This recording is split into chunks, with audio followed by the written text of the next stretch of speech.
Hi, my name is Sean Bradley and I play guitar, and I also produce and engineer the records for APlotAgainstMe. Today we're going to show you how to reconstruct our current single, Leah Leave, from our album Deuce.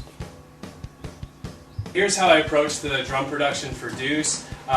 One of the things that we did was we did a mono overhead because we used a small room that was 8x8, so that we figured the stereo spectrum was not really needed. We could get the same energy from a mono overhead. Another thing that we did is we used very little compression or EQ when tracking two Pro Tools. We tried to get a better sound from the source, so we would use, when we wanted to EQ, we would do that on the mixing end of things. So we'd basically use mic placement or tuning the heads of the drums or things like that to get a better sound rather than just reaching for EQ and trying to fix it there. The last thing that we did is we used very minimal mics on the drums. I think for most songs we had 5, maybe 6 microphones, a kick, a snare, tom 1, tom 2, and the overhead. I think 1 or 2 of the other songs we might have used a sub kick on the kick drum. And that's about it. So that's a couple tips, very minimal on the drums for the production of Deuce.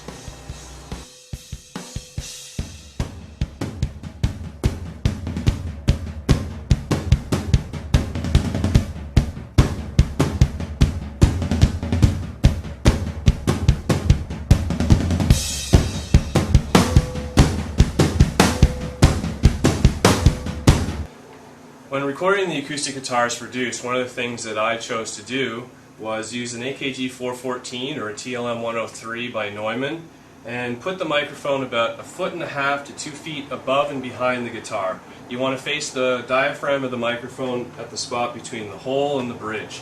The reason that I like this kind of sound is that when I compress the signal with the microphone placement like this, you still get the room tone but the definition of the guitar.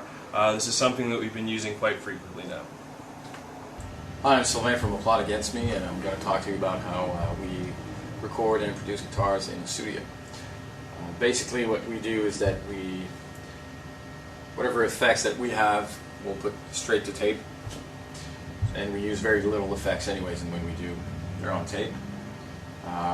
We also drive really towards the performance aspect of everything, like not do too many takes. If we do, little punch-ins here and there, but not cookie cutting anything. Also, on this record, instead of having a lot of overdubs on guitars, we'd be doing very much left and right. So Sean plays guitar on one side, and I would play guitar on the other side. There's not a lot of overdubs. And another thing we do is that we'll put everything directly through a splitter, so we can go right to a tuner. That way you save time. Everything's always plugged in. If you need to tune in between takes, you just go. And speaking of which, you gotta go. For Deuce, most of the electric guitars were done with our own amps. I use a Hiwatt Custom 50 with a 1x12 custom built, and Sylvain uses an Ampeg V4B with a 4x12 Ampeg. We found that we really liked the sound for this when we did our left and right channels because it was nice and heavy and it's much like our live sound. But for things like leads or slide guitars, we chose to use smaller amps like this Dan Electro. We really liked how it overdrived and stuff like that, being a low wattage, and it just contrasted really nicely with the bigger amps. For things like a clean sound, I really like this Cortez amp. Being a low wattage as well, it just doesn't overdrive for clean, and it really gave us some nice tones. The first things I like to do when recording vocals with a band is make sure that the artist or singer is happy in the room.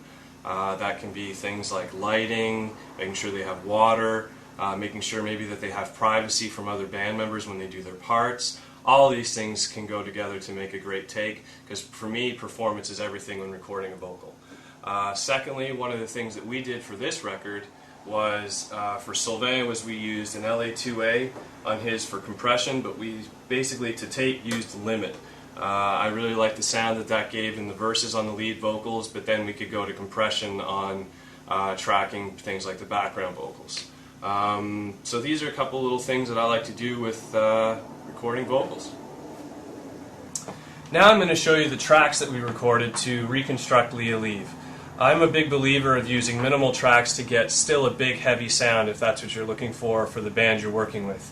So basically with us, I have a kick, a snare, an overhead, 2 toms, 1 bass track which is a DI signal, and then we have our heavy guitars, which is the left guitar and the right guitar, which is an SF57 that we used on the cab.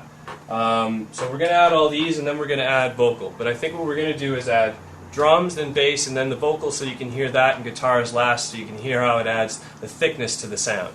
So here we go with just kick.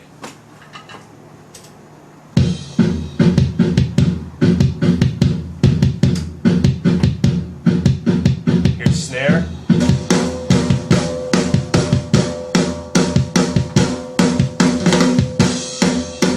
Let's add the overhead.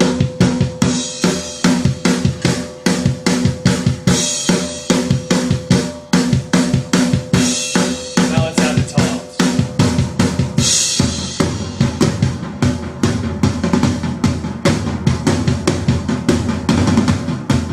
Here's the bass.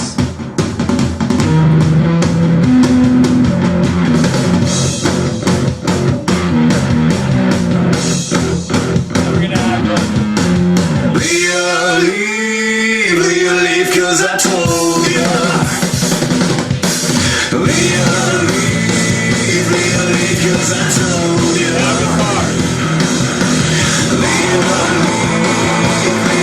'cause I told ya.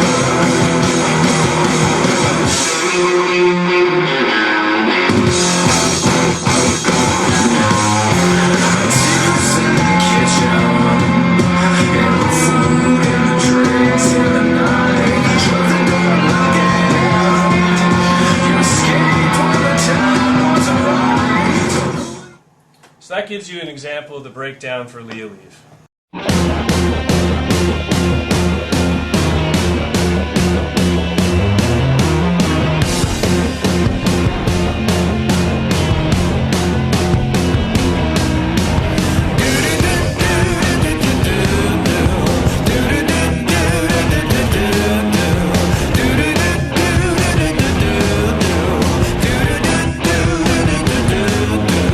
Why do I only listen to the few little words that I like?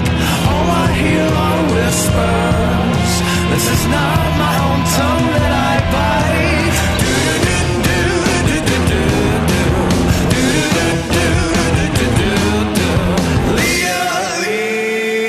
Leave, 'cause I told ya. Leave, 'cause I told ya. Leave, 'cause I told ya.